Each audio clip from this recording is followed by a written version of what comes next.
16 साल computer games बेचकर हर महीने 400,000 बात कमाए। 17 साल स्कूल से निकाला गया, चाइनीज चेस्टनट बनाना सीखा और एक दुकान चलाई। इससे उसकी महीने की कमाई 1.2 मिलियन बात हो गई। इसी साल उसका परिवार दिवालिया हो गया और 40 मिलियन बात के कर्ज में डूब गया। 19 साल की उम्र ताओ काई नोई सिविट निकाला। 20 साल की उम्र में अरबपति बन गया। 21 साल की उम्र में उसने परिवार का कर्ज चुकाया। जब वह 26 साल का था उसके सिविट 27 देशों में निर्यात होते थे। वार्षिक बिक्री 1.5 मिलियन डॉलर थी। उसने अपने आप को एक ऑनलाइन गेम के नशेड़ी से थाईलैंड के सबसे युवा अरबपति में बदल दिया। वे है महान थाई उद्योगपति उनकी कहानी मेरी जुबानी। आप बहुत कुछ सीखेंगे। कहानी की शुरुआत टॉप 16 साल कक्षा में ऑनलाइन गेम खेलता था। उसने एडवांस बूट्स के 25 जोड़े लिए और गेम के आश्चर्यचकित करने वाली ऊंची बोली लगाई। एक लड़का जिसको उस गेम की ज्यादा जानकारी नहीं थी, वह असली कैश खरीदना चाहता। 10,000 बात, एक जोड़े के 10,000, ये कुल 25,000 हुए। उसने पैसों का ढेर कमाया और 16 साल की उम्र में करोड़पति बन गया। उसने अपनी पहली कार ली, स्कूल लेकर गया और हेडमास्टर की जगह पर खड़ी कर दी। उसे छोटी कक्षा में कर दिया गया, लेकिन इसने स्कूल का स्टार बना दिया। उसकी माँ ने पूछा कि क्या वो कोई जुआ तो नहीं खेलता। उसके पापा ने कहा कि गलत चीजें मत करो और पढ़ाई पर ध्यान दो। टॉब ने उसकी एक ना सुनी, वह गेम खेलता रहा, लेकिन अब चुकाने का समय आया। वह कॉलेज जाने में असफल रहा। दुर्भाग्य से उसकी ट्रेडिंग का अधिकारियों को पता चल गया और उसका अकाउंट डिलीट कर दिया गया। टॉब उदास हो गया। उसके नए टेस्ट को देखते हुए विक्रेता ने उसे सस्ता DVD प्लेयर गिफ्ट कर दिया। उसने चीजों को फायदे में बेचना शुरू किया और स्टोर पर गया और 500 DVD प्लेयर कम कीमत पर उसने अपना व्यवसाय शुरू किया। उन्हें घर पर जांच करने के बाद उसने देखा कि ये खराब है और सभी टूटे हुए हैं। टॉब गुस्से में स्टोर पर गया। मालिक ने उसे कहा कि वह इन्हें न तो बदलेगा न पैसे वापस देगा, और यह जानकर कि कोई सामान सस्ता नहीं था, इसने इसको गिराकर रख दिया। उसने स्टोर में तोड़फोड़ की। मालिक ने उसको कान पे मारा, वो बच गया। पहली बार उसने जाना कि असली दुनिया गेम की जितनी आसान नहीं है। इसके बाद तो प्राइवेट यूनिवर्सिटी चला गया, लेकिन जल्दी से धनवान बनने की तमन्ना में वह आगे सामान्य जीवन नहीं जी सका। वह सोचता रहा कि बिना पढ़ाई के कैसे धनवान बना जाए। एक दिन वह अपनी प्रेमिका को चाइना टाउन में ले आए। उसे मरून ग्लेज पसंद थी, इसलिए टॉब उसे लेने गया। उसे पता लगा कि ये मरून ग्लेज केवल चाइना टाउन में ही बिकते हैं और इतने प्रसिद्ध है कि बहुत से लोग इन्हें खरीदने आते हैं। अगर वो इन्हें कहीं लेकर जाकर बेचे, ये आइडिया उसने सच किया। टॉब ट्रेड एग्जीबिशन में गया और एक मशीन देखी जो मरून ग्लेज को अपने आप बना सकती है। विक्रेता ने कहा कि पहली मशीन है। उसने उसका विश्वास किया और उसे खरीद लिया। घर पर लाने के बाद उसके पापा गुस्सा हुए और कहा वीकेंड मार्केट में इसे आधी कीमत में खरीदा जा सकता है। तुम्हें आसानी से ठग लिया गया है। लेकिन उन्हें नहीं पता था कि उनका लड़का बहुत महत्वाकांक्षी है, कि वह पैसे से पैसा बनाएगा। उसने जल्द ही मरून ग्लेज बनाना सीख लिया। दूसरे लोग क्लास ले रहे थे। यह जाने के लिए कि चाइना टाउन में मरून ग्लेज कैसे बनता है, उसे क्लास छोड़ दी। उसके माता पिता चिंतित थे और सोचा कि वह पागल है, लेकिन दोनों ने अपने बेटे को अंतर समझा था। जो बहुत गंभीर था। मरून ग्लेज बनाने के लिए शुरू में उसने एक गुरु से सीखा और नोट्स बनाए। पहले चेस्टनट को पानी में भिगोया, फिर उन्हें हिलाया, फिर वह दूसरे गुरु से सीखने चला गया और जाने कि इसमें कोबल स्टोन की जरूरत है।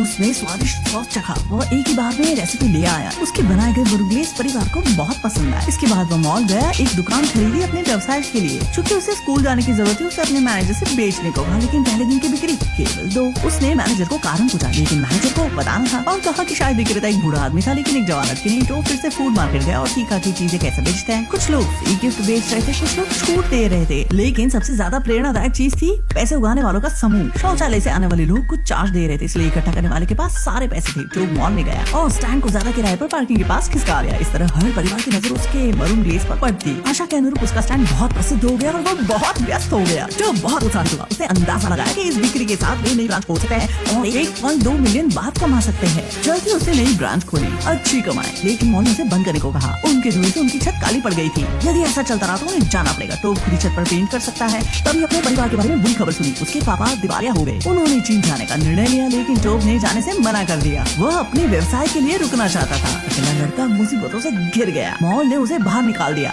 समस्या का कोई समाधान नहीं, फिर से असफलता। वह चिंतित नहीं हुआ। उसकी प्रेमिका सिविट का बॉक्स दूर से लाई थी। टॉब ने उसे चखा, आनंद लिया और इसे खाने से नहीं रोक पाया। उसे एक आइडिया आया सीवेट बेचने का और उसने इसे सच किया। वह सीवेट की एक शाखा लेकर आया, लेकिन वह सप्ताह में खराब हो गई। अब क्या करे? टॉब को दिक्कत नहीं हुई। वह एक कृषि विश्वविद्यालय गया। प्रोफेसर से खाद्य प्रसंस्करण तकनीक के बारे में जाना, सीवेट को रखने के बारे में। उसकी कहानी ने प्रोफेसर का दिल छू लिया और उसे एक वैक्यूम सीलिंग मशीन दिखाई। उसने इस वैक्यूम सीलिंग का रहस्य बताया, लेकिन वो तो बहुत महंगी थी। पैसा उगाने के लिए उसे चेस्टनट वाली मशीन बेच दी और सीवेट को फ्राई करने की कोशिश की, लेकिन मैनेजर इसे स्वादिष्ट नहीं बना पाया। इस परीक्षण में 10 बॉक्स लग गए। इसमें उनके 10,000 बात लग गए। टॉब के पास पैसे खत्म हो गए। फिर अपने अपना पसंदीदा PS2 और कंप्यूटर बेच दिया। मैनेजर ने हार मान ली, लेकिन टॉब दृढ़ था। उसने कहा कि 10,000 बात निवेश करना जरूरी था। उसने अपने मैनेजर को जारी रखने के लिए मना लिया। जल्दी एक तूफान आया। उसने सीवेट को भिगो दिया। मैनेजर फिसलन वाली फर्श पर फिसल गया और लगभग अधमरा हो गया। टॉब ने तुरंत उसे अस्पताल भेजा। कई बार यदि कुछ गलत हो सकता है तो यह होगा जब आप इसे सही से संभालते हैं तो तुम सफल होते हो। टॉब घर गया और सीवेट को फ्राई करने की कोशिश की। तेल के छींटों से उसको कई दाग हो गए। कई सालों बाद उसके बाजू पर हमेशा के लिए उसके दाग रह गए, लेकिन उसे परवाह न थी। वह अच्छी सीवेट बनाने के लिए फ्राई करता रहा। सीवेट खत्म हो गए थे और पैसे भी। क्या यह खत्म हो गया? अचानक उसने जमीन पर सीवेट का बैग देखा। बारिश में भीग रहा था। बेकार बेकार, लेकिन उसने इसे उठाया और फ्राई किया। एक निवाला एकदम सही स्वाद। टोब को सेविट को फ्राई करने का तरीका मिल गया। इसे पानी में भिगोना। जब मैनेजर ठीक हुआ तो बिक्री काफी अधिक थी। टोब ने हिसाब लगाया, अनुमान 1 मिलियन रात कमा सकते हैं। पर अब एक और गंभीर समस्या। उसके पास पेरेंट्स का फोन आया। उन्होंने बताया कि उनका घर जब्त होने वाला है। उसने पता लगाया 40 मिलियन बात के कर्ज में है। अचानक टोब को लगा पूरा आसमान गिरने वाला है। अगर वो 40 साल तक सीवीड बेचे तब जाकर ये चुकेगा। वो सामान उठा रहा था और उसने नींद की गोलियां देखी, कोने में छिपी थी। लेकिन फिर उसने परिवार का बोझ महसूस किया। उसने परिवार के कर्ज को चुकाने का निर्णय लिया। एक रात टोब गहराई से सोच रहा था। उसे नींद न आए और कुछ स्नैक खरीदने के लिए निकल पड़ा। कहता हुआ बैग देखा, पलट कर देखा 3 7-Eleven स्टोर है। अपनी बिक्री बढ़ाने का तरीका मिल गया। उसने बड़ा साहस उठाया। पापा का कोट पहन स्टोर के मुख्य तक चला गया। मार्केट के मैनेजर से मिला। उसे सीवी स्टोर पर बेचने का सुझाव किया, लेकिन उसने उसका आइडिया निरस्त कर दिया। पैकेजिंग, साइज और चीजों की कीमत प्रमाणित नहीं थी। टोब घर चला गया। उसकी पिंडुआ वापस आए। उसे स्कूल में बुलाया। उसने उससे नाता तोड़ दिया। टोब को अकेलापन और तनाव महसूस हुआ। अगली सुबह टोब अपनी सीवी फिर से बनाने के लिए निकल पड़ा और छोटा करने के लिए एक डिजाइनर मिला। कुछ दिनों के बाद वह नया उत्पाद लेकर फिर से दफ्तर गया। यह जानकर कि मैनेजर व्यस्त है, उसने दरवाजे पर उसका इंतजार किया। मैनेजर ऑफिस में थे, लेकिन उसे ना मिली। ये देखकर उसे बहुत दुख हुआ। सीवीड का डिब्बा एलिवेटर चलाने वाले को दे दिया और दुखी मन से निकल गया। कई कर्मचारी आए और सीवीड देखे। उन्होंने उसमें से बहुत से ले लिए। वे इतने स्वादिष्ट थे कि खाए बिना नहीं रहे। उन्होंने अपने साथियों से भी शेयर किए। जल्दी सीवीड का डिब्बा मुख्य दफ्तर पहुंचा।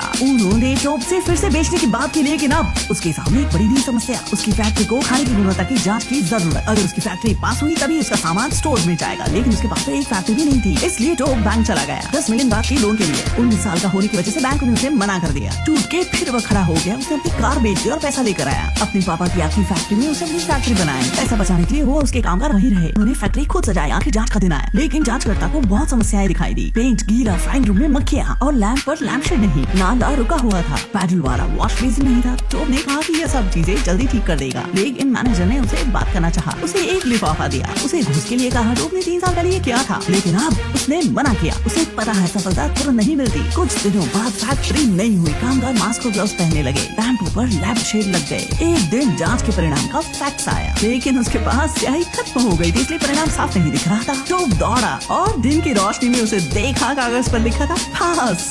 डिलीवरी वाले दिन टोब रोने लगा। उसने कहा अगर इस बार वो असफल हो गया तो उसके पास कुछ नहीं होगा। कुछ दिनों के बाद इस 19 साल के लड़के ने अपने पापा को फोन किया और घर आने को कहा। टोब ने कर्ज उतार दिया। 26 साल की उम्र में उसकी वार्षिक बिक्री 1.5 बिलियन थी। एक युवा अरबपति ने कर दिखाया। एक ऐसा पात्र बना जो सच्चे इंसान पर आधारित था। हर कोई उसे कुछ सीख सकता है। तो अरबपति बनने का रहस्य क्या है? मैंने 3 चीजें देखी। पहला, चीजों को मापना। चेस्टनट के लिए लोगों को लाइन में लगा देखकर सीवीड के लिए एक विशेष जगह पर जाते हुए उसने ग्राहक को पसंद को माप लिया था। दूसरा, उसकी सीखने की इच्छा। उसने सब बेहतरी से किया जो उसने गुरुओं से सीखा था। दूसरों के ज्ञान को इकट्ठा किया था। तीसरा, सबसे महत्वपूर्ण, एक फौलादी दिल। कितनी बार भी असफल हुआ और उसे कितना भी तनाव रहा, वह उठ खड़ा हुआ। विश्वास नहीं खोया। टोब ने एक बार कहा, व्यापार एक गेम की तरह है। यह केवल एक गेम है। अगर आप अपनी कठिन समस्याओं का समाधान आसान तरीके से करते हो तो दुनिया तुम्हारी है। अब आपको यह फिल्म कैसे लगी? अपना कमेंट दे। अगर आपको यह पसंद हो तो लाइक जरूर करें।